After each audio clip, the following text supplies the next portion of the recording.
Ladies and gentlemen, welcome to Paragon Competitive League. I am your host, Shane Lynch, and joining me today... I'm another Notch without a beard. That's Pythian Legume. Unfortunately, Notch is feeling under the weather is an understatement. He's very, very sick. I actually commanded him to leave and go to the doctor. We rehearsed and whatnot, and he just wasn't feeling well. The dude could barely breathe. So joining me today, of course, in his steed is going to be Pythian Legume. Pith, how are you doing today, man? Apparently, I'm in his steed, which is a little bit strange for me, but I'm doing pretty well, a little bit better than other people, and I really hope that you guys are all keeping Notch in your thoughts, because he really needs that help right now and that extra bit of attention. So make sure you're thinking about him, and we all really hope that he gets better and can get back up to that full Notch as soon as possible. The full Notch status, the taking of the Richards, if you will. So, guys, the first game that we're going to be doing here is going to be Carbon versus Arctic Wolves. Carbon EU, of course. Now, Carbon EU, Pith, they were able to win the last PCL. Only the second time that an EU team has come into our North American events and taken the title. That is quite a feat if you take into account the latency issues that they inherently have to deal with, and especially when you look at their carry player of Undead Pilot. That is the latency affects the carry player the most by far, because you are the one who your aim is so very important. You can kind of get away with a little bit of latency issues on other heroes like Rampage and things like that. But when you have to have that precision level, the smallest swing of ping can be a very big difference. A little bit of a factoid, the 2 times that an EU team has come into the PCL and formerly Agor's Rising and won, Undead Pilot was the carry player for both of the times. That's how good he is. Oh, damn. So maybe he's just like the bad ping player. Like, you got to put him on bad ping in order for him to like win games or something like that.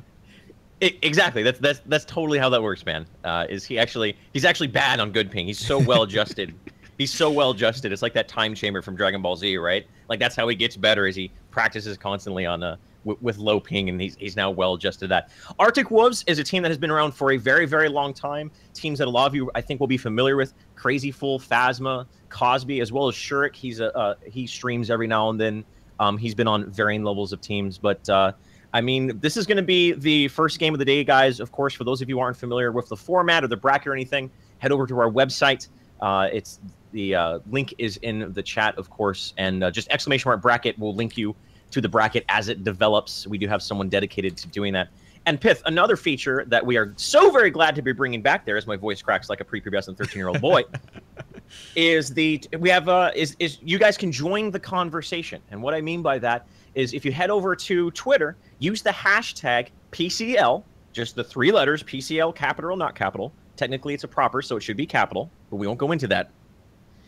If you use that, tweet out, and your tweets will actually get featured on the broadcast as we go on. So you guys can actually join the conversation on Twitter. So get yourself over there and start talking about the game, your thoughts, what you think about a big play that happened, what you thought about a strategy, things like that. Let us know what you guys are thinking, and we'd love for you to join the conversation. But without further ado, Pith, let's get into this draft, my man. I'm excited to see how these teams adjust their drafts since the most recent PCS and then the most recent PCL, because Aurora's come out. There's been a balance change with Murdoch.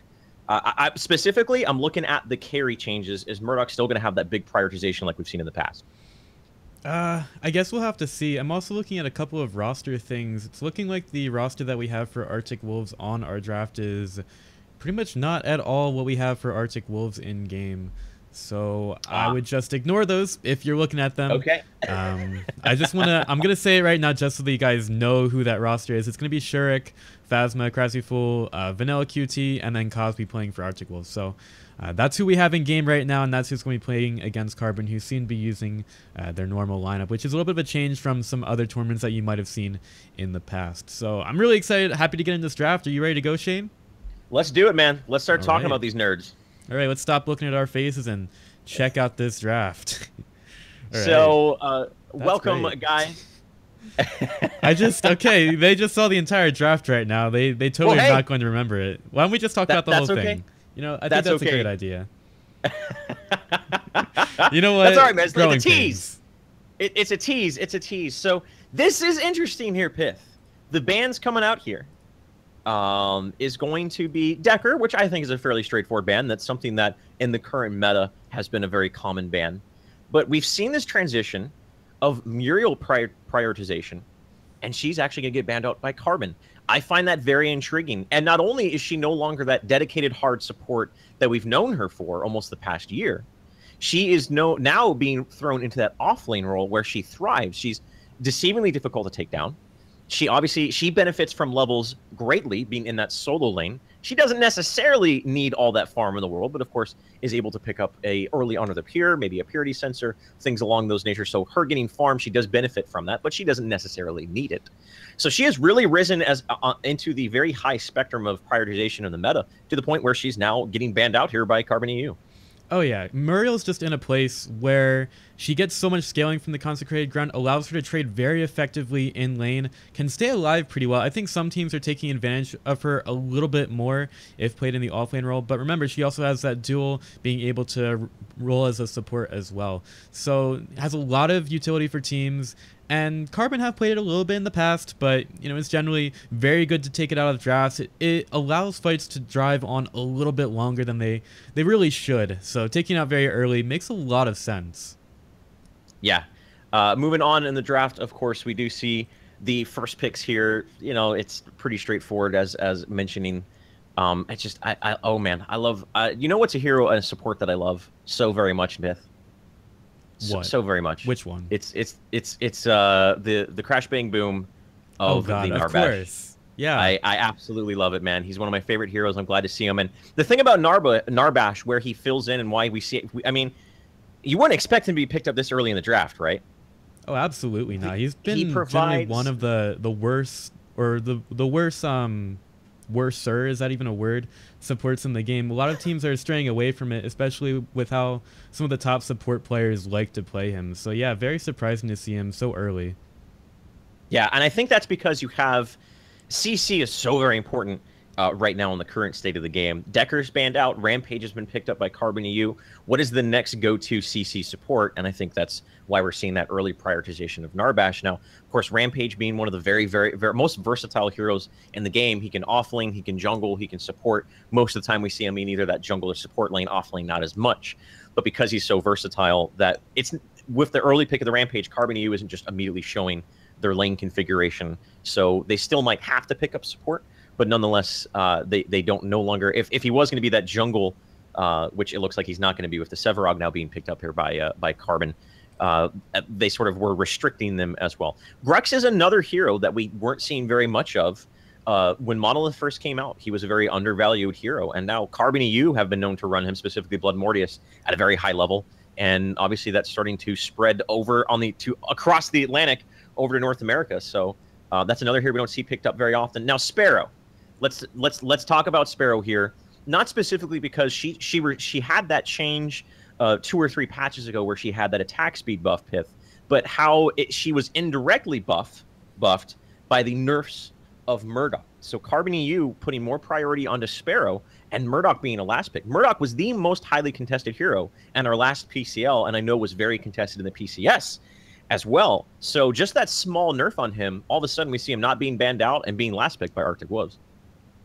Yeah, in fact, we're also seeing teams going for something like a Twin Blast instead of a Murdoch. So I think it just comes down to what our Ranger players are more comfortable with. Are they more comfortable with playing that Murdoch? Have they put more games into him? Or do they like that burst damage of the Twin Blast? Arctic Wolf decide to go for the Murdoch here in lieu of the Sparrow. Generally, in terms of picking up Rangers later into the draft, it's usually whoever decides to go for the Ranger first is going to get the better one. Generally they get the priority there. Right. So it's all about who wants to make that commitment first, because at this point it's just a Ranger. It's going to do damage regardless. It's just how your team works around it. So it's really a push and pull with how early you decide to pick those up.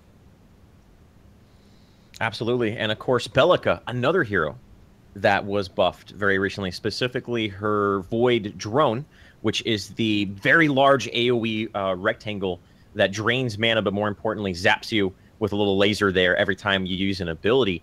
And that the range on that drone now, it was large to begin with, and then they gave it another buff.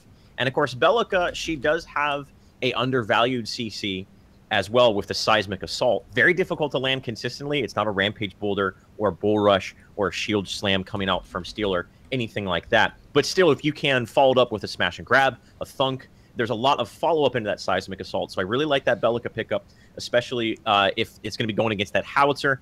Bellica actually can lane decently up against the howitzer, but we're seeing all heroes we haven't seen in a long time. Just this first game of the day, we see Bellica, we see Narbash, and now a Countess Pith rounding out Carbon EU. Is that going to be a off-lane count? I mean, I'm trying to look at their lanes. I'm like, is Howitzer mid? Is Countess mid? Where's this Countess going to go? I mean, what do you think about this Countess being picked up at the very last minute? Well, just looking at the heroes and the players that we're seeing picking them up, I would assume that's going to be Yoai Mikey with the Howitzer in the mid lane. In terms of who's playing the Countess, it's probably going to be Rustress, seeing no really other big Rustress hero picked up for Carbon right now. Right. And this works really well in an offlane situation. You can harass the Ranger quite a bit. If the support ever decides to rotate, well, that's just time to go ham on them, because, you know, Countess is known for putting out some huge burst damage and being extremely elusive and can be aggressive in lane. So I think that the Countess can be so strong, but she does need to get those levels. So I wouldn't really look to see Rustress getting too involved in other places on the map early in the game, just to get that farm up, and then maybe after that get into other fights. Absolutely. And ladies and gentlemen, there's your draft. You saw that sneak peek at the start, just to get, you know, just a little bit of a tease. A little bit of a tease is what we gave you there. Just but now you see the now we see the full draft, the full amount, of what these guys want to play here. And without further ado, I'm ready to rock and roll here, Pith. I'm ready to get this game underway and get this weekend started. All right, we should get it started in 3, 2, 1, go. Ladies and gentlemen, welcome to the Paragon Competitive League, our 4th broadcast, and this is the North American division. Of course, some we have a mission we haven't spoken about, of course, but we will in great deal, is our new EU division, which is Pith, you're going to be a big part of. And welcome, by the way, to the PCL. I'm glad to have you. I'm glad to be casting. I miss you too, Notch, but it's always fun to be able to cast with someone else. So let's go ahead and, well, I don't know if we're going to even have time to introduce these teams. They're setting up around the Raptor camps. Is going to be Arctic Wolves, looking to get aggressive. And I have to say, their composition, very good level 1. Grux and Grux specifically, he is almost the inverse to Countess, where he actually thrives very well in the early stage of the game. You get level 3, you have smash and grab, you have your charge as well as the double pain. But they were looking for it, and I love seeing this sort of thing, Pith, where they had a strategy in mind. They wanted to get those wards deep into the jungle. They didn't see any opportunity for a pick, but they didn't force it. They were glad they got the wards, they got their throwaway wards, and now they're falling back to their lanes. Right, we've seen a lot of teams recently. Usually one of them is going to go for a setup, sometimes inside the enemy jungle, just waiting behind a wall or something, and they can jump onto like all 5 members onto one hero. We've seen a lot of that lately, but this time it's not going to pan out. It's just going to be, you know, each team getting some wards. Blood Maurice is going to have most of his jungle scouted out here, but they'll make it up to their lanes with no first blood being spilled yet. So taking a look at the lanes here, we do see Shadon, who very impressively played a very patient Rampage in the previous PCL. The strength of that Rampage support, you sit there with that boulder, and it's just so threatening. You're almost like mocking your opponent in the off lane. Just sitting there holding that boulder, being like, hey man, I dare you to try to come get some CS. Because the moment you do, I'm going to hit you with that boulder. Undead Pilot's going to be poking you away with the beautiful Master Sparrow skin there. So Crazy Fool right now, the hallmark of a great offlane player is patience and also capitalizing on any opportunities. On the other side of the year, we do see Rustress in that offlane already having a difficult time, trying to get away, trying to use Countess's kit to avoid any takedowns right now. But Phasma, if he lands this thunk, this could be the first blood. It all comes down to him being able to land it. Void Drone has been used as well. There's the thunk, and there it is. Bellica says, sorry, I am your ranking officer, Murdoch, and picks up the first blood. Offlane Countess, you mentioned it, struggles in the early game. So, I mean, Countess giving up first blood, I don't think that's too terrible, but at the same time, you want to make sure that doesn't start to snowball and you give up 3 to 4 kills before you even hit level 5 in that position. Yeah, it will allow them to get a little bit of early pressure onto the tower, but as a Countess in that lane, you absolutely want to be getting some levels, and you know, she's not going to be able to be as effective here if she gives too much of an advantage to the other side. So Rustress really going to have to be careful in the future to not take any more unnecessary deaths. Cosby has the green buff. Usually this is the 3-minute mark is when we see the junglers and the supports rotate over to the river buffs, and that's exactly what's happening here. Looks like it's going to be a purple buff on the right side and the blue buff, which was just picked up by Blood Mortius. The purple buff is I think the 2 best buffs for the early stages of the game are the black buff, which gives you that damage over time, and of course the purple buff, which gives you that stealth. It enters you into the shadow plane. And that was picked up here, but mostly I think that was more of a denial thing, making sure that Arctic Wolves didn't allow someone like the Rampage or the Blood Mortius on the Sevarog to pick that up. Very, very dangerous when you get those hands, and all of a sudden you have to play very timidly until you find that out. Another secondary utilization of that purple buff that I think a lot of maybe newer players undervalue a great deal is its ability to scout out wards. You can buddy up with another guy, go across the map, de-ward, and constrict your opponent's map control strictly off of just having good river buff control.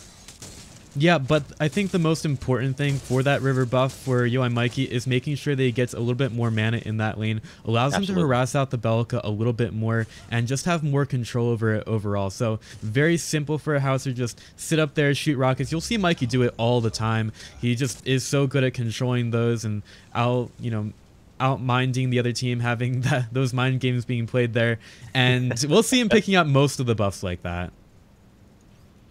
And that's what it's all about. Now, this Belka here, I do want to put Belka under a little bit of a microscope here, just because we don't see her that often. The last time we saw her consistently was on Solo Nazgul of Reborn, and that's when the meta was Honor the Pure stacking up. And of course, that's one of the main reasons they were able to pick her up. And traditionally, she builds into less of a sort of semi-carry role, like you would imagine to see a Gideon, a Gadget, or a Howitzer, but more of a utility damage role than anything else, which of course that's just par for the course due to her kit. But I am interested to see how Vanilla builds her, if he is going to maybe go with a more semi-carry build, putting prioritization into raw power, sustainability through maybe some mana or mana regen, something along that nature, or if we are going to see the more utility-based, an Honor the Pure picked up very early, a Purity Sensor, something along those lines. So we'll keep an eye on that as the game develops. Only 5 minutes into the match, of course. It's very difficult to see what the overall game plan for each deck. Now, Rustress, he did give up that early first blood, but he's done a good job of maintaining his posture and maintaining safety in that off lane. And on the other side of the field, of course, Crazy Fool is doing a great job as well. But specifically speaking of Rustress, he's almost level 5. And as you mentioned, Countess is just this big power spike. She gets her ultimate feast, and she is one of the most bursty heroes in the game right now. Now, she's not K-pop burst. She doesn't have that K-pop burst. That's not in the game yet. Maybe we'll have that next time. Not yet. But big burst. Over here on the other side of the map, Crazy Fool gets rooted up by the Subjugate. He might get taken out very, very close. The charge forward from Blood Mortius, and a swing of the hammer. There's going to be Blood Mortius picking up a kill right there. That was just a good rotation. Shadowrun around the boulder. Actually, the Subjugate is what set up that kill. Then the boulder from Shadowrun's Rampage, and then Undead Pilot just picking him off right there. And this offlane tower potentially falling. Cosby to get rooted up and into the Subjugate once again. Smash grab on the Blood Mortius, maybe to get a turnaround kill. Undead Pilot just has to land the piercing arrow, and it's not the case. Cosby runs away. But oh no, Yo and Mikey coming around stylistically, dropping the bombs.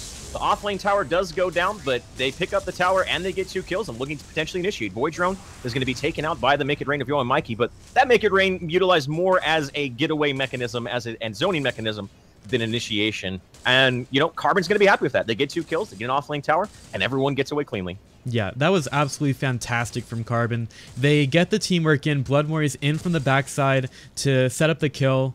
And also, you gotta love UI Mikey. Comes in, uses the Make It Rain. You might have missed it. He actually avoided a seismic assault with that, just went right up into the air before it could get over there. And it was so good. UI Mikey, there's a reason why he plays so much Howitzer. Yeah, he used to be early on in Legacy we actually see, okay, there's an important kill. They were able to take down Sparrow. Mitigating Undead Pilot's farm on any hero, especially that late-game queen of Sparrow, goes a really long way. Still, overall, that trade definitely goes over to Carbon nonetheless. And we see Blood Mortius gets taken out as well. So Arctic Wolves, they gave up their tower. They said, you know what, we can't let ourselves get walked over. And just like that, they strike back, picking down 2 very important people of the Sevarog and the Sparrow. So just a little bit of a morale boost, if anything, after having a pretty unsuccessful fight in the offlane. Yeah, I think it might have also been a little bit of a timing error from Undead Pilot. He was a little bit low on mana, and after that fight, you might expect that, nobody's going to come to the lane anyway. I should be completely fine to farm. Right. But Arctic Wolves take advantage of that, and they take advantage of the fact that Shadow wasn't sitting there to try to help out either. So Undead Pilot possibly could have made it out with a little bit of help, but it just wasn't there. So now that offlane tower has gone down, we generally see the Off lane, hold that thought, as Restress is trying to slip away right here, but Cosby is here. Challenge of the Warlord is going to be popped to stun up Restress. And of course, any stun used in that duration where Countess uses her warp ability known as Shadow Slip, nailed it, that it actually takes her ability to return back to her original location away. So that's why we saw Cosby pop that Wrath of the Warlord like right away, was to make sure she wasn't able to slip away from their grasp. So with that kill, looks like they're going to be able to immediately follow up and pick up the offlane tower as well. So 8 minutes, soon to be 9 minutes into this match, both offlane towers have fallen. Kills are 4-2. And taking a look at the economics here, Pith, it's fairly even. The CS 162 to 150. 2 kills going over to Arctic Wolves. Oh, but we've got a lot of action inside the river. Oh, yeah. Actually, Blood Mortius, they're trying to get in their shield slam onto Blood Mortius. He was trying to get that, but the beautiful seismic assault from Vanilla followed up right on time. That's deceptively difficult to do, to follow up that seismic assault. Not only the position, but the timing of it. And they punished Blood Mortius. He was looking to get that river buff, but Arctic Wolves said, nay, this is our land. And Blood Mortius goes down once again. That's something uncharacteristic of Blood Mortius. Normally, he's a little bit more careful when he's roaming around by himself like that. But 2 deaths on him this early on. I got to say that this Grux, Cosby on Grux, is doing a phenomenal job thus far. Yeah, that was just a situation where Arctic Wolves, they had so much control of the river area. It was just nowhere for Carbon to be at that time. I think they had all 5 members there just hanging out, having a party inside the river, maybe taking a bath or something. And it was just not a place for Carbon to be at all. So it was a little bit strange for me to see Blood there, but hopefully he's able to communicate with his team a little bit better in the future to be able to avoid things like that. Looking at Countess's build, Restress picking up that Shaman's Drink, which of course that card is the sort of the mana pot that scales. And now getting harassed down by Shurik. He has the gold buff. He's like, if this only applied to heroes, I would have kept going there. Just some harassment. Kill opportunity would have been there, but the rest of his team rotated over very, very quickly. That's something Carbon EU does very well, is their rotations are without hesitation. And that's one of the reasons we've seen them were able to ultimately take the belts, the championship belt, the last time around here, Pith. So the offlane towers have fallen on each respective side. And Arctic Wolves haven't done what we traditionally see when that happens, and that's transition their roles, your off lane and your safe lane carry and support sort of transition. They're maintaining pressure on that off lane and then rotating between that and mid. I actually don't mind that. It keeps that it keeps Restress modest, make sure that he is always having to be relegated to making sure his tier 2 tower doesn't fall early, and of course gives them gank potential in the mid lane if they're able to catch anyone out. Oh, there's so much pressure here from Arctic Wolves as well, just hanging out in that river, trying to keep that control going as the buffs start to spawn here. Purple buff is going to be picked up by Yoai Mikey. He does have that good old the Suki build, as I like to call it, the full meltdown. But we'll see if that continues to go that way. The Sparrow build, as we mentioned, generally we like to see Sparrows go a little bit more of attack speed emphasis, not really early game crit. That's exactly what will be the case with that Whirling Wand being picked up on Undead Pilot. Also has the Sage's Ward as well. I just want to highlight this. The carry player has a ward. Make sure you get wards, guys. Wards are good. Wards are important, and you should get them even if you're playing Sparrow. Even if you're playing Sparrow, especially if you're playing Sparrow, even. Especially if you're playing Sparrow, yeah. Yeah, first off, it's so easy to get D wards with her Hail of Errors. Like, she can just shoot down on the wards, take them out very quickly. Also, being on a hero that kind of lacks that escape, it can be difficult sometimes just to keep yourself alive. And in fact, looking at this, Undepout nearly drawn into the river with that one. So he's just got to make sure that he's always safe and being able to farm here. That's why wards are so important for heroes like Sparrow. Another change that I think has slipped through a lot of people's minds here is on Grux's Smash and Grab. I believe it was the vertical hitbox of it was increased. I'm not entirely sure of the actual how it works, like. But yeah, basically you're able to now more consistently pull people down from the high ground in that position. Wrap around. If you're able to do that, I like this. Wrath of the World, the Shield Slam is there in a shadow. They're trying to pop down Rampage, which is so tanky, and they're all fighting underneath to make it rain. They got to respect the rocket, the rabbit in the rocket, and they're not doing it 1-for-1 thus far. The Grux for the Rampage. So the Rhinoceros brothers both taken out on each side of the field. Blood Mortius out of mana. Look at the mana, just Velika doing that Void Drone doing so much work. No one has any mana to do anything with. And that's the strength of Bellica. Shurik now leading the charge into the jungle, looking for more. Undead Pilot very low. I don't know if Long Arm the Law is online, but it doesn't even matter. Just a little bit of a plasma bullet to the face is going to take Sparrow down. And Arctic was the first big real engagement of the match. Take it 3-1, and they're looking for more. Restress trying to maybe take someone out as well, but he doesn't have much mana. Is there a feast? Is there an ultimate? There's not. The Thunk from Phasma. You better believe they were baiting that out. They're like, hey, let's make this Countess think that she can kill me and go on me. The moment happens, the Thunk, the follow-up, and a 4-for-1. Arctic Wolves looking good 13 minutes into the game, and now they're going to immediately transition over to these Raptors. Oh, that's just a support player styling on top of Carbon. I mean, he just knows. He's like, man, I got this Thunk. I bet he's going to try to Shadow Slip to me because I'm low health. And of course he's ready with it. And Narbatch, one of the fastest stuns in the game. Just pick it up, throw it down, and that Thunk is so easy to hit every time. They're able to get one Raptor. Of course, Carbon does not want to let this go without giving some sort of pressure. That is one full card level. I didn't see who that went on. I imagine it went over to Shurik there. But at a certain point when you're getting pressured like that, you're like, just someone get it. Just someone kill it. It's still an economic advantage. So they were able to get one despite the fact that Carbon lost that last engagement fairly handily. The respawn timers this early on are so short that a full Raptor camp is actually pretty difficult to take unless you are just able to take it out from underneath them or you have a substantial lead, which simply is not the case at this point in time. Pith, the aftermath of that fight, how are the economics looking for these teams right now?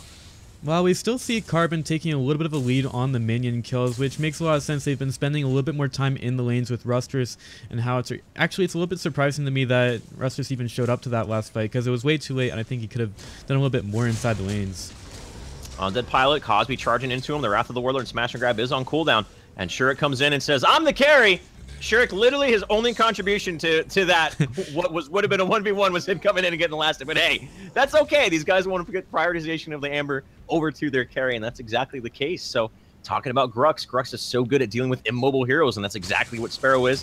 Again, we always talk about the follow-up to kills. Great teams, they get kills, they make opportunities for themselves, and then they capitalize on their opportunities. That's exactly what Arctic Wolves are doing. Not only did they take down the carry player of Undead Pilot, immediately transition back over to the Raptors, ward it correctly, have good zone control, and just like that, continue to build a big infusion of Amber to their carry player. Yeah, Arctic Wolves have been putting in so much work in scrims and just making sure they can work together as a team and play up against top-tier teams like Carbon. Rustress has put a lot of damage on that tower, easily forcing out a rotation, but he takes it anyway. But I'm really impressed with how Arctic Wolves are looking so far. Same. They're using their wards super effectively to control zones on the map. Just look at how deep those wards are on the Carbon side, making sure that they have absolutely no access to those Raptors. So important in this early game. The Raptors are always just throughout the entire course of the game up until the, when everyone's at 60 card points, those Raptors are always a big point of contention here. So taking a look over at Rustress' build, a very early Blink Charm here onto the Countess player. Countess is, as we mentioned ad nauseum, it's all about the mid to late game with her. So she already has decent mobility with Shadow Slip. Of course, it's not on-demand mobility like that from a Greystone with Storm the Gates. But still, having that additional layer of mobility on top of Countess really plays very well into her kit. And you can tell that Rustress is playing for the later stages of the mid-game by the fact that he got this Blink Charm this early. He's not building right away into heavy damage items. He's going utility first, waiting until he hits that bell curve, hits that bell curve of where he's at that certain level where he gets a lot of benefit out of building power in his deck, and hits that at the same time, already has his utility cards, and is able to, and those utility cards help assist him in his weak time in the early parts of the match. So I really like that early game Blink Charm pickup on Rustress for that Countess. Yo, and Mikey could be in a little bit of trouble pretty soon. A lot of Arctic Wolves are just sitting there, but they decided to go for Raptors right now with Shadow starting to, scour it out a little bit. He's actually going to try to take him out. Smash and Grab does miss. Of course, Shadon is playing Rampage, so he smashes that R button and jumps away to safety. Oh, all the meanwhile, Rustress. Another thing we haven't talked about, Piff, is another big strength of Countess is her wave clear. She has some of the best wave clear in all the game, and pressuring that tier 2 tower has forced a significant, I would say almost over response here from Arctic Wolves. And now Yo and Mikey on the opposite side of the map, he's pushing the other lane. And one of the best ways to maintain an economically with your opponent, or even gain an economic lead if you are behind in kills, is maintaining that map control. And that's exactly what Carbon EU has been doing. They haven't been winning the engagements, but they definitely have been manipulating the map and being more resourceful when it comes to controlling the lanes. Yeah, it's something that they're forced into. I'm not really sure if this is going to work out for them because they are going to have to take a team fight at some point. The question is, absolutely. at what cost is that team fight going to come at? Because it could be a situation where it's a 4v5 in favor of Arctic Wolves, but still you have Rustress or Yoimikey just shutting down one of the lanes and taking a tier 2, which is exceptionally important, especially if you can do it early into a match. So I would keep an eye on that later in the game, and it's really going to behoove Arctic Wolves to get one of those pickoffs before they start to make a push, and it's all going to come down to Carbon's map awareness and their positioning here. Looming over in the safe lane for Carbon is their tier 1 tower. Will be under duress here momentarily. No siege minions again, but a tier 1 tower this low 20 minutes into the game can be taken down with some ease, as we see a couple auto attacks from Shurik is going to put the nail in the coffin for that. Yoimikey can only do so much. Losing a tier 1 tower at this stage isn't the most devastating thing in the world. It's all about those tier 2 towers at this point. There's this interesting window, Pith, where all the tier 1 towers have been taken, or a team has achieved a goal of taking a certain series of tier 1 towers, but yet they have not yet become strong enough economically or have gained enough in an advantage to push down a tier 2 tower yet. So sometimes there's just a little bit of lull in the mid game where the teams are like, we know we have a lead, but it's not significant enough. Rustress, the song of my people being played, but actually we hear that blink charm was used to get out of there. So the crash bang boom is on cooldown. But generally with Narbash, we see very liberal application of that ultimate. They just use it right away.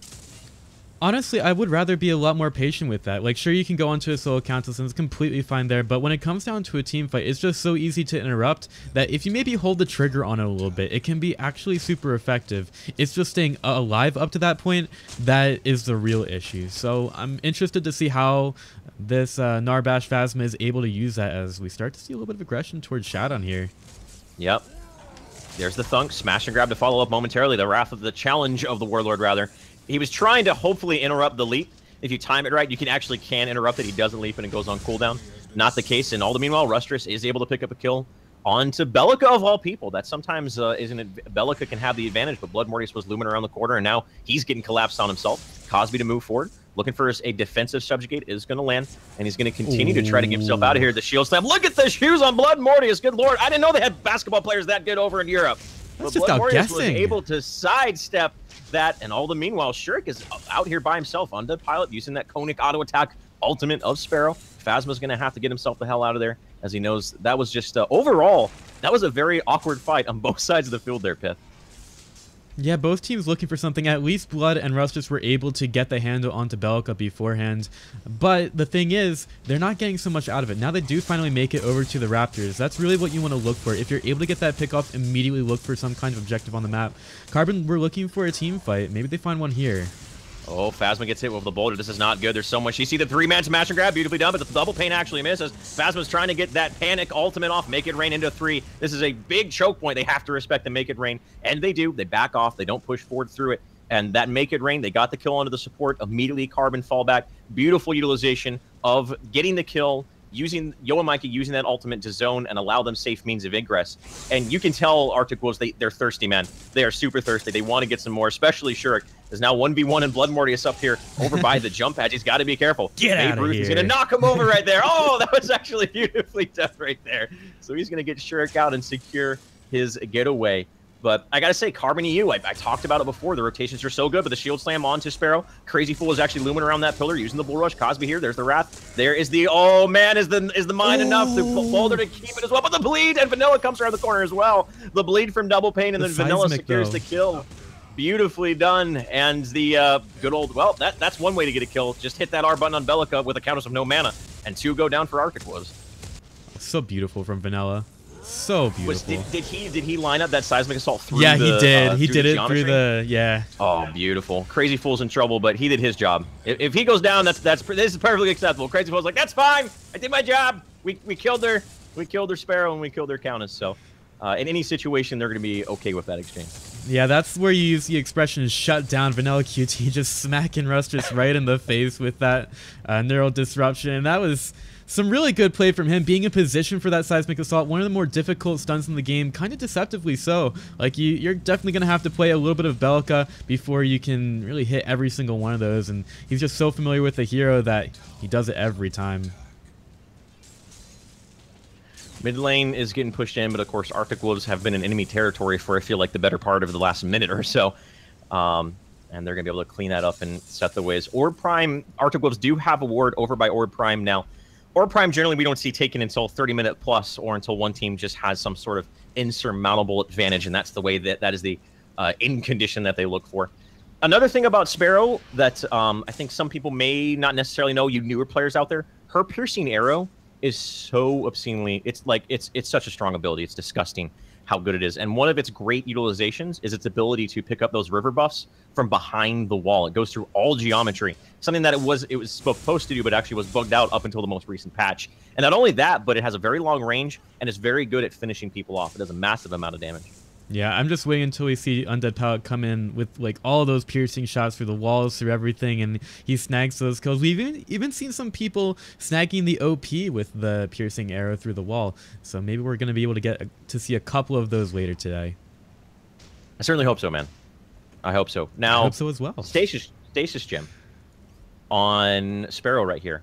A card that I have pontificated and postulated that was going to start building a little bit more emphasis in the competitive community. Now, I am by no means the voice of the competitive community whatsoever, but judging by how strong crowd control has been, I really like this Stasis Gem picked up by Undead Pilot. We've seen it sparingly throughout the course of Monolith. Every now and then it's sort of more of cheeky utilizations, but it seems like this Stasis Gem is going to be a core card for keeping Undead Pilot and surviving through that long chain of CC that Arctic Wolves has. So I really like this pickup, and don't forget, it does give you a little bit of power as well. Cosme, moving forward, was looking for Sparrow, but Shadown popped the ultimate. Seismic Assault is there. They're trying to CC chain him to Thunk, but he's just a little bit too strong. Not able to get it. Subjugate, not going to land on Shurik. Shurik does have the green buff, so the shield is giving him that extra damage mitigation that he needs. I gotta say, Shurik, it seems like he's always the one leading the charge here. Long Arm of the Law does connect, but it's not enough damage, so if anything, just showing you and Mikey, hey man, respect the Long Arm of the Law. Now, if that was a pre-nerf Long Arm of the Law, that could have been a kill, but not the case anymore. Yeah, it could have been very close. Shurik, from playing with him, he seems to be one of the definitely more aggressive Ranger players in the game. He knows it, he knows his limits, but he always wants to try to push them, which is something that, you know, a lot of Rangers, they might not necessarily understand, especially if they're a little bit new. So Shurik, he's definitely always looking for those limits that he can try to push past. It might lead him into trouble sometimes, but generally, he's just so good at being able to understand where he can be the most useful and hitting those shots that he absolutely has to. Yeah. So while we have a short and fleeting dull moment here, Pith, let's take a look at the numbers. CS 530 to 400. So that really speaks volumes about the different play styles of these teams. Carbon EU going, and as you mentioned, almost forced into the position of having to play the PvE farm game. And that shows through the CS of them having 530. Beautiful Stasis Gem. Oh, that's what I'm talking about. There is no blink. The Seismic Assault was a little bit late. The Void Bomb is there. The Thunk is there. Just so much CC. Continues to try to get away, but at that point, just delaying the inevitable. Now, imagine that Stasis Gem in the context of where Undead Pilot has his team around him, and that is an easy getaway. If he had peel from the rest of his team, that's an easy getaway right there. Of course, he forced them to use maybe a little bit more abilities than they wanted to get the kill. Nonetheless, Arctic will still pick up the most highest priority kill that they can possibly get on the map. Sparrow's off the field for 30 seconds. Let's see what they do with it. Yeah, it's to me sort of like a discount or maybe an upmarked Greystone ult, where it just forces the team to work around you for a couple of seconds because you're just sitting there, you're not doing anything, but they can't do anything to you either. Tier 2 tower mid is going to be the target. Yoy Mikey actually uses the mine to knock up Vanilla into position into the boulder as well. Make it rain is going to be there. The subjugate so much CC onto the pier, not going to be enough. So beautifully coordinated right there. Yoy Mikey flanking it. Now Cosme is in a whole lot of trouble. He's underneath the inhibitor. They're just tossing him around like a bag right there. And now this is turned very quickly into a 4v3 scenario. Beautiful two-man subjugate right there. Phasma going to be falling. That's the support. That's okay. But the big priority here, of course, is going to be the Shurik on the Murdoch. Shield slam defensively, hits 3, Long Arm of the Law, they turn it around, and the trap as well pops on Shadown, and now Shurik's going forward. Is that him's go? I don't know, but oh no, he overextends a little bit too much. Undead Pilot comes back from the grave, pops the arrows, and down goes Shurik, and now leading the charge again is Undead Pilot. Does he have the piercing arrow? He does. Not enough damage. an overextension of Arctic Wolves. They didn't respect, they didn't have a beat on that howitzer. Yo and Mikey came from the jungle, and that play alone set up that fight right there, Pith. All right, I think you're a little bit behind, so we'll try to get you back on. Can you get to 28 minutes for me?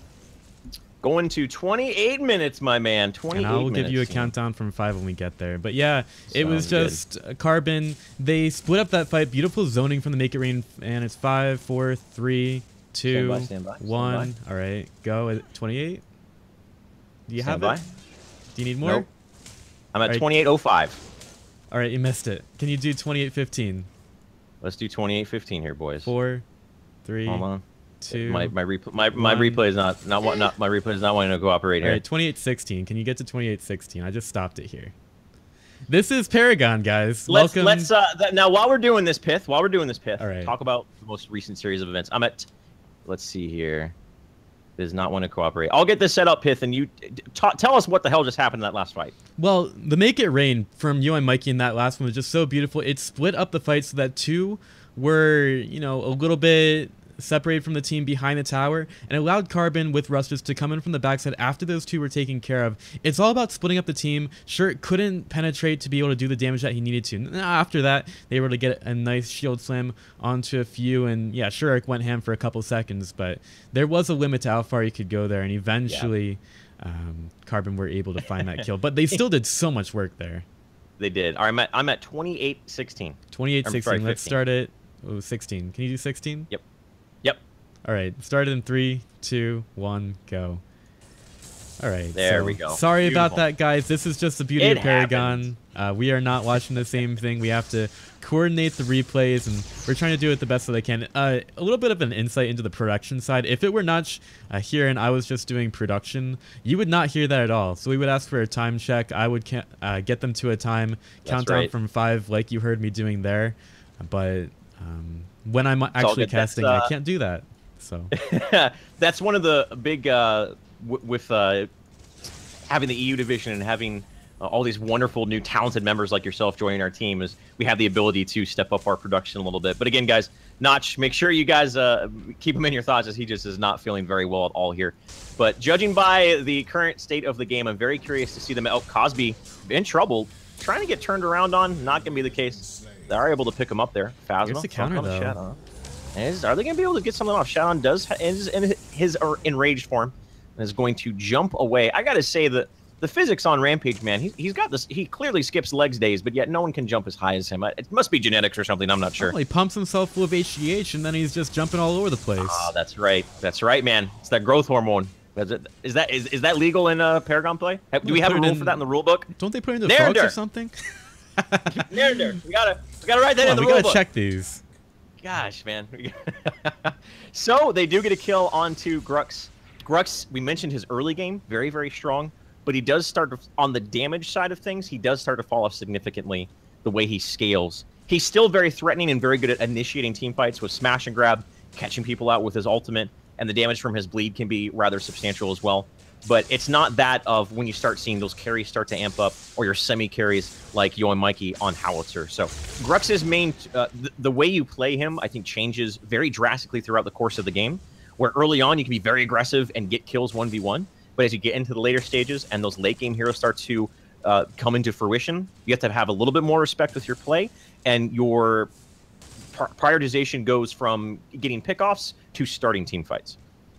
Yeah, we might see one start over here as Kraszy. He is just winking at Shadon here. Seismic Assault off the mark, but we'll see how the rest of this one goes because Phasma is so ready. Crazy Fool's here. He was looking for it. Beautifully done by Yo and Mikey. He knew that Shield Slam was coming right around the corner and uses that mine to keep him the hell away, because that Shield Slam would have been enough for the Seismic Assault or potential Neural Disruptor with the Void Drone sucking away their mana. But they are able to get away cleanly right there. So let's take a look at the numbers specifically between these two carries here, Pith. We see Shirk is at 47, Undead Pilot at 40. The CS between those two is 135 to 170, but it's all about the deaths. Undead Pilot had 0-5 and 4.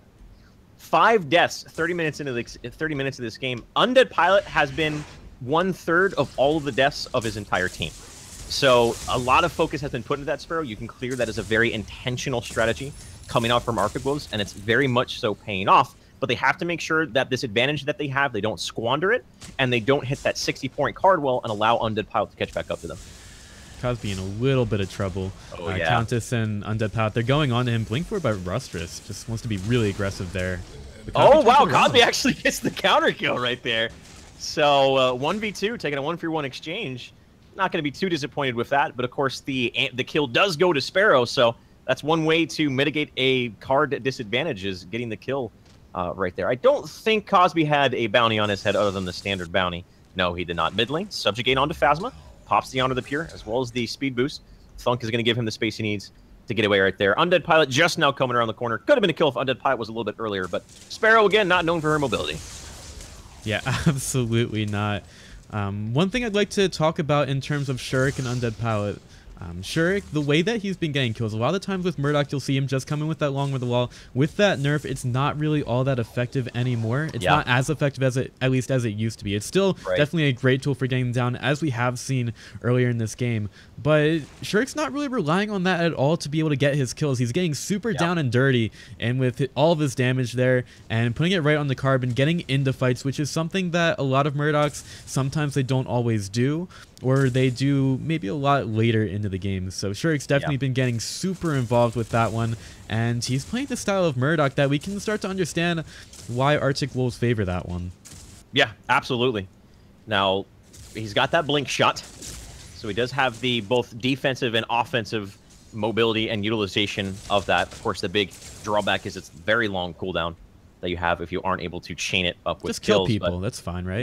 But Shurik, as we've seen throughout the course of this game, if there's one thing it's good at, it's picking off kills. Even if his only contribution to it is showing up and shooting him in the face, as the rest of his team does the work. Orb Prime, they're dewarding around Orb Prime, maybe looking for a rotate over to Rustress. I don't think he knows. I mean, the D ward was just there, forces the blink charm out. Cosby moves forward, not going to be there. Unfortunately, the smash and grab was a little bit too short on the range, and Rustress is going to get the hell away with his tail tucked beneath his legs. Yeah, maybe not so much, though, because he is still going for a little bit more farm with Arctic Wolves rotating around the lane. Perhaps Rustress even gets a little bit more aggressive and tries to keep that lane pushing. This is interesting here, Pith.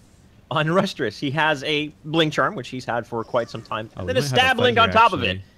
Very interesting. He has the stab blink and the blink charm, which of course those are cooldown share. If you can't chain those back to back, is essentially. So I'd imagine maybe he'll replace one of them at one point in time, or there's some utilization that we're not familiar with. The rest of his build, of course, fairly straightforward. Chrono Spike with the damage in there, getting 24 power out of that, but a 10% cool reduction for Countess, so she's gonna be able to Shadow Slip even more and use her other damage abilities even more. That 10% extra cooldown. Cooldown reduction very far and few between in this game, but there is a certain amount of heroes who benefit a lot from it, and Countess is definitely one of those heroes. Yeah, absolutely. And even more with the stab blink, it does take health to be able to use that blink out, but Rustress on that Countess, he is going to be regenning so much of that with his abilities, doing so much damage and regenning that health right back. So it's not really that big of a deal for Rustress to spend that to get in or out of fights. Undead Pilot's in a lot of trouble. He got caught up by the Thunk. The Shield Slam is there. Can they keep him alive? They can't. Phasma trying to get himself away. The smash and grab to peel, but you can tell the Carbon you want the kill onto Phasma, but right now it's a support for a carry. Shurik is completely protected. His team is zoning for him very, very well between Cosby and Crazy Fool. And he is going to be able to get away right there. So that's an exchange you'll take any day of the week. Undead Pilot just caught out. Either his Stasis Gem was on cooldown or the CC chain was followed up on so well that he didn't have time to use it. So no Sparrow for 40 seconds. Mid lane, they tried it once before here, Pith. The last time they did it, it didn't work out too well. But you can tell they don't want it to happen again, as immediately they swing to the side of the jungle that Yo and Mikey came from to turn a team fight around for him. And Shurik is got to be careful about his... But every time I say that, he turns around to get kills. And now Rustress might be in trouble. Stab Blink / Blink Charm use. Blood Mortius is there to protect him, so he's going to be able to get away. So they immediately went into the jungle to deward to make sure they can't get flanked. But right now, they feel a little bit discombobulated. Shurik goes forward underneath the tower. I don't know what that was, but he's underneath the tower right now, trying to get a kill. He's just taking it. Is he able to blink shot away because he got the kill on the howitzer? Oh, my Lord, the testicular fortitude of this man. Blood Mortius is trying to move himself forward. Does he have enough mana for a subjugate? Even if he does land it, he's got to be careful. Crazy Fool and Cosby are pursuing right behind him. Someone cue the Benny Hill music, because Blood Mortius right now is trying to run a circus. He is able to get the kill. Shield Slam is going to hit on Rustress. Crazy Fool has nothing to offer here but some punches, and he is going to get taken out. but that was Shurik right there going underneath the tower, getting the kill. And that was just beautifully done. The fight still continues, but I think one of these teams is going to stabilize. Crash, bang, boom on the Blood Mortius. No mana to get the hell away from here. He's going to be knocked up, but there's not much damage. Again, Grux, his damage isn't that significant. Rush Wristling's Sword. The feast is there, but beautiful onto the Beard from Phasma is going to keep him alive. He's going to charge away and somehow get the hell out of dodge. Once again, the pursuit continues. Stasis Gem from Vanilla, delaying the inevitable at this point in time. Doesn't really matter, but Undead Pilot, he's coming online. He's level 12. He's starting to hit his big power spike right here. Trying to chunk away down on Phasma, but Phasma's got the moves. He may be a big man, but he is able to play the song of his proverbial people and get away the thunk to peel and a secure means of aggress. That right there from Shurik, I got to say, was one of the more aggressive plays I think we've ever seen, Pith. And that's just him. That's how Shurik likes to do it. That's Shurik's style. He'll go in aggressive, and he'll be even more aggressive than you think he should be sometimes. Even going underneath the tower, did end up taking the damage. I'm not sure if I had a damage bug there or something. I didn't really see the health bar going down. But, you know, eventually he did die. Yeah, Carbon taking the Orb Prime here, and it's just a very... very normal move after taking that fight.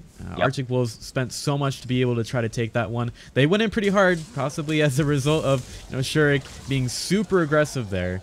But eventually... When I first saw him underneath the tower, I was like, did I just lag? Like, I thought I had a lag spike. I was like, did he just lag and he didn't just blink under the tower, did he? And then I was like, wait, he did just blink under the tower. It took me a moment to realize what was actually happening there. I just was so blown away. Man, I love to see plays like that, especially when they pan out in the way they did for the initial parts of that. But ultimately, that wasn't a good exchange for him, with Carbon now having the Prime card activated, especially on very important heroes of Undead Pilot. And another activatable card being picked up here has the Blink Charm. We talked about the Stasis Gem, but now as well that Silent Indignation, which gives him the additional attack speed, as well as that's going to be his Lifesteal card. Still, he's at 51 card points here. Pith still doesn't have a single point into crit. I wonder if he's going to transition into crit, or if he's just going to go a just overall damage and attack speed based build right now, and that appears to be the case. It's all about their preferences there. Something that I think neither of us actually talked about was during that last fight, Yo and Mikey was able to go and take that tier 2 tower in the left lane away from Arctic Wolves, so they're going to be much slower getting out of their base right now if any of them start to take any deaths. And with the Prime, it's definitely a possibility soon. Cosby flanking in from the jungle, going on a Blood Mortius, but Vanilla uses the Stasis Gem very, very early, caught out, only really contributing the Void Drone. The tower goes down as we expected it to do. Bellica is one of their is the pivotal linchpin hero of defending sieges, and she's taken out minute and 10 seconds with no Bellica. Mana bars are healthy. They don't have to worry about the Seismic Assault. They don't have to worry about taking damage, especially for Yo and Mikey. Prime card activated. This is looking to be potentially the first inhibitor of the game. Shadon is going to pop that HGH and immediately go underneath the tower right there, and they're focusing it down. I think inevitably it is going to fall here. It's all a matter of stabilizing and make sure they don't just outright lose the game right here. Phasma gets interrupted by that, but Undead Pilot just blows Shurik up right there. So much damage coming out from that inner fire. Now Phasma's in trouble. He's underneath his core, but it doesn't matter at this point in time. 39 minutes into the game, Rampage and Blood Mortius are so very tanky. 2 down, and they're going to try to threaten the core. They still have Prime card. I feel like this is going to be the game, barring some miracle coming out from Arctic Wolves right here. And that is going to be it. Down goes the core. Carbon you just like that. They lost the fights. They lost the fights into the later stages of the mid-game. They started to show a little bit more strength. Then there was that one fight where Shurik just went into that tower, and at first it looked great for him, but ultimately things crumbled from there, allowed the Orb Prime, and that Orb Prime is the end condition that teams always look for, and that's what set up Carbon to win this game. Yeah, in that game, it was a lot of the Arctic Wolf show. They did a lot in that one to be able to try to take that one away from Carbon, but eventually the farm just ended up being a little bit too much, and we did see a huge discrepancy between the core heroes of Carbon and those of Arctic Wolves. Mainly it was Shurik that was at the top of that one, but in the end, he just wasn't really able to keep his team relevant in there. He did a lot of work. He was super aggressive, but in the end, it was just that unrelenting pressure from Carbon. Those are hard words to say, just spitting them out right now, as they do take their first game of the PCL. There were some letters, too. Oh, I see what you almost did there. That's okay. I wouldn't blame you, man. Yeah, so Carbon EU, even though they were able to win that match, I got to give it to Arctic Wolves, man. They've always, I feel like the past, since Monolith, they sort of have stagnated as a team. They still have that core 3 of Phasma, Crazy Fool, and the other person whose name is escaping me. Way to go, Shane. They still have that core roster that they've had since Agor's Rising 1 almost, or 2, very, very early on. They're stagnated with Monolith, and now I got to say, this is the first big stride of improvement that I've seen. Carbon EU is the favorite. I mean, it's going to be between Carbon and I think in Reborn as Team Oxygen were the people we're thinking about that we're going to maybe end up in the finals here. And Arctic Wolves just gave them a very good run for the money. I think a couple refinements, a little reiteration on their strategy, and maybe an improvement of the shot calling. They absolutely could have taken that match right there. So Arctic Wolves, of course, I hope to see them continue to improve and see what they can do moving on from here on out. Oh yeah. Without further ado, ladies and gentlemen, don't forget to join the conversation. Head over to Twitter. Use that hashtag PCL and talk with us. Let's see what you guys are interested in. And exactly, man. And of course, don't forget to contribute to the teams that are putting on this competition for you over at the Matcherino. You can use the coupon code PCL and then the number 4 for free. Add $1 to the prize pool, or any other monetary generosity that you're willing to give is always, of course, very much so appreciated for these players who are putting so much of their blood and tears into providing these levels of match. So, Pith, we're going to be going on to the next match here, man. Before we cut it to a break, overall thoughts. I mean, do you think Arctic Wolves are a team to really be keeping an eye on? Oh, absolutely. Like that last match, you can tell they've put in so much work to be able to work better as a team. I love Shurik's play. He's just so aggressive sometimes. I think one thing that they could work on is maybe try to keep up in farm against teams like Carbon. And I just know that Oxygen NA are also going to be another one that take advantage of that. They are in the other group, so perhaps it would end up being a semifinals if Arctic Wolves can end up making it there. But they've definitely shown in that last match that they are totally one of the teams to contend with here in the PCL. Well, guys, there you go. We're going to cut to a very short break and bring on the next game for you. Thank you so much for your support. Don't go anywhere, and we'll be back with the next match here of the Paragon Competitive League in just a moment. Stay tuned.